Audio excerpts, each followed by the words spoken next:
तो आपका स्वागत है स्टडी मैथ 5G में। दोस्तों इस वीडियो में आज हम लोग बात करने वाले हैं क्लास 10th के विज्ञान जिसको बोला जाता है साइंस। ठीक है, साइंस के चैप्टर नंबर 1 को आज ऑब्जेक्टिव फुल कराने वाले हैं। ठीक है, आप लोग क्लास 10th में पढ़ते हैं तो इस वीडियो को शुरू से लेकर अंत तक देखिए। ठीक है, इस वीडियो को देखने के बाद आप सभी को 2024 में 5 नंबर छप गया मान लीजिए। ठीक है, चलिए वीडियो को सिर्फ आप लोग अंत तक देखिए। आज चैप्टर का नाम है बाबू, आज हम लोग कराएंगे प्रकाश परावर्तन तथा अपवर्तन। ठीक है, इससे 5 नंबर मानिए आपका बोर्ड में छप गया। ठीक है, चलिए वीडियो को हम लोग शुरू करते हैं। शुरू करने से पहले आप लोग इस चैनल पे नए हैं तो चैनल को सब्सक्राइब करें, बेल आइकन को ऑन कर लें ताकि अगला वीडियो हम आप लोग के पास डालेंगे तो आपके पास जाना चाहिए। ठीक है, इसीलिए हम लोग यहाँ से वीडियो शुरू करते हैं। ठीक है, चलिए 1 नंबर सवाल को हम लोग देखेंगे। यहाँ पे बोल रहा है समतल दर्पण द्वारा बना प्रतिबिंब होता है। देखिए जब समतल दर्पण में प्रतिबिंब बनता है तो काल्पनिक बनता है। कैसे बनता है? काल्पनिक बनता है। ठीक है, चलिए जब प्रकाश की किरण हवा में कांच में प्रवेश करती है तो मुड़ जाती है। किधर की? तो अभिलंब की ओर क्या होती है? अभिलंब के निकट मुड़ जाती है। किधर मुड़ जाती है? अभिलंब के निकट मुड़ जाती है। ठीक है, चलिए अब यहाँ पे देखेंगे कह रहा है तीसरा नंबर सवाल क्या कह रहा है? तीसरा नंबर सवाल कह रहा है बाबू किसी दर्पण से आप चाहे कितनी ही दूरी पर खड़े हो, कितनी ही दूरी पर क्या हो? खड़े हो, आपका प्रतिबिंब सदैव सीधा प्रतिबिंब हो गया। संभव हो सकता है किसमें बाबू? तो देखिए आप जो है ना मिरर जिसको बोला जाता है दर्पण के कहीं भी रहिए खड़ा। ठीक है, कितनी भी दूरी पर खड़े रहिए आपका प्रतिबिंब सदैव सीधा प्रतिबिंब बनेगा। ये जो है बाबू समतल और उत्तल में ही संभव हो सकता है। किसमें? तो समतल या उत्तल में। ठीक है, केवल उत्तल में हो सकता है, केवल उत्तल में हो सकता है। ठीक है, चलिए वीडियो आप लोगों को पसंद आ रहा होगा तो वीडियो को लाइक करें, दोस्तों के पास शेयर जरूर करें। ठीक है, चलिए 4 नंबर सवाल में क्या कह रहा है? फोटोग्राफिक कैमरा का भी दृश्यता हो सकता है। फोटोग्राफी जो होता है कैमरा उसमें कौन सा लेंस लगाया जाता है? तो उत्तल लेंस लगाया जाता है। ठीक है, चलिए हम लोग देखेंगे। देखिए अगला सवाल देखिए क्या कह रहा है साइड मिरर के रूप में प्रयुक्त होता है। साइड मिरर मतलब कि जो साइड मिरर जो होता है गाड़ी में देखेंगे कि साइड में कौन सा दर्पण लगा रहता है? तो उत्तल दर्पण लगा रहता है। कौन सा दर्पण? तो उत्तल दर्पण लगा रहता है। ठीक है, चलिए 6ठा नंबर सवाल में करें एक अवतल दर्पण की फोकस दूरी 10 सेंटीमीटर हो तो उसकी वक्रता त्रिज्या क्या होती है? देखिए फोकस दूरी जब 10 होगा तो उसका वक्रता त्रिज्या 10 का आधा होगा तो 2 से भाग दीजिए, कितना होगा? 5 होगा। तो उसका जो वक्रता त्रिज्या होता है 5 होगा। कितना होगा? 5 होगा। ठीक है, चलिए अब देखेंगे अगला सवाल। अगला सवाल देखिए क्या कर रहा है, आप लोग ध्यानपूर्वक इसे देखिए। ठीक है, वीडियो आप लोग को पसंद आ रहा होगा तो वीडियो को लाइक करें, दोस्तों के पास शेयर जरूर करें। ठीक है, चलिए कह रहा है किसी माध्यम से अपवर्तनांक u का मान होता है। देखिए अपवर्तनांक जो है u का मान होता है क्या? साइन आई बटे साइन आर होता है। क्या होता है? साइन आई बटे साइन आर होता है। ठीक है, चलिए अगला वीडियो अगला देखिए। अगला कह रहा है निर्गत किरण एवं अभिलंब के बीच के कोण होते हैं। देखिए निर्गत किरण या अभिलंब के बीच के कोण को कहते हैं क्या? देखिए परावर्तन कोण कहते हैं। कौन सा कोण कहते हैं? परावर्तन कोण कहते हैं। ठीक है, चलिए अवतल लेंस की आवर्धन बराबर होता है। देखिए अवतल लेंस की आवर्धन जो होता है u बटे u भी होता है। कौन सा होता है? u भी होता है। ठीक है, चलिए u भी होगा। कौन सा होगा? u भी होगा। ठीक है, चलिए वीडियो आप लोग को पसंद आ रहा होगा तो वीडियो को लाइक जरूर करें। ठीक है, चलिए सरल सूक्ष्मदर्शी में किसका उपयोग होता है? देखिए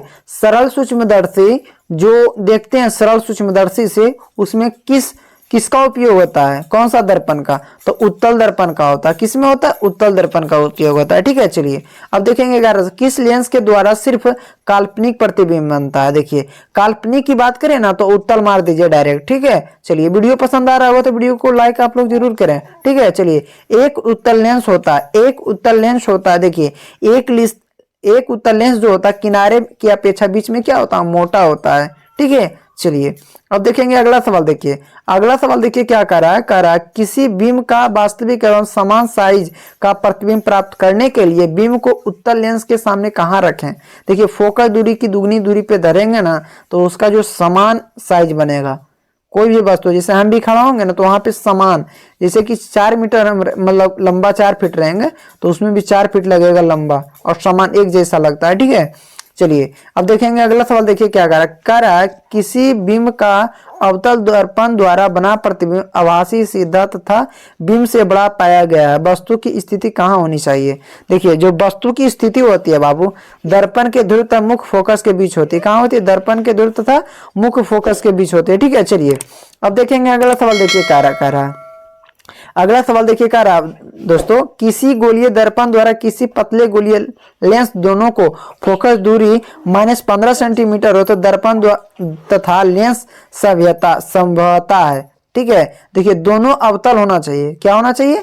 तो दोनों अवतल होना चाहिए, लेंस भी अवतल होना चाहिए और दर्पण भी क्या होना चाहिए? अवतल होना चाहिए। ठीक है, चलिए आप देखेंगे अगला सवाल। अगला सवाल हम लोग देख लेते हैं। अगला सवाल एक और बच रहा है ना, इसको हम लोग देखते हैं। कह दाढ़ी बनाने में कौन सा दर्पण उपयुक्त होता है। ठीक है, तथा दाढ़ी बनाने में किस प्रकार के दर्पण का उपयोग किया जाता है। जब दाढ़ी हम लोग बनाते हैं, सैलून में जाते हैं ना, तो उसमें आगे पीछे देखिएगा क्या, तो दर्पण लगा रहता है जिसको आईना बोलते हैं। ठीक है, उसमें कौन सा दर्पण रहता है? तो अवतल दर्पण रहता है।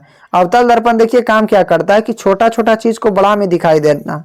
ठीक है, चलिए अब देखेंगे अगला सवाल। देखिए वीडियो आप लोग को पसंद आ रहा होगा ना, तो वीडियो को लाइक करें, दोस्तों के पास जरूर करें। ठीक है, चलिए अब देखिए यहाँ पे कह रहा गोलीय दर्पण में फोकसांतर एवं वक्रता त्रिज्या के बीच संबंध है।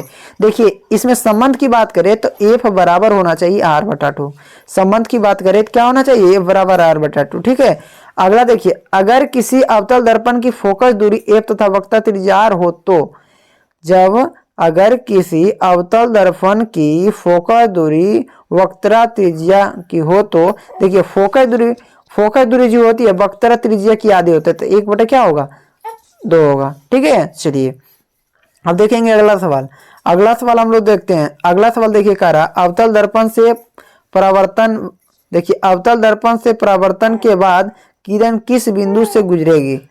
अवतल दर्पण से परावर्तन के बाद किरण किस बिंदु से गुजरेगी। देखिए फोकस दूरी से गुजरती है, एफ से, जिसे एफ से सूचित करते हैं। ठीक है, चलिए अगला सवाल देखिए क्या कर रहा है। किसी दर्पण से वस्तु को कभी भी रखने से वस्तु के बराबर आकार सीधा प्रतिबिंब बनता है तो दर्पण होगा।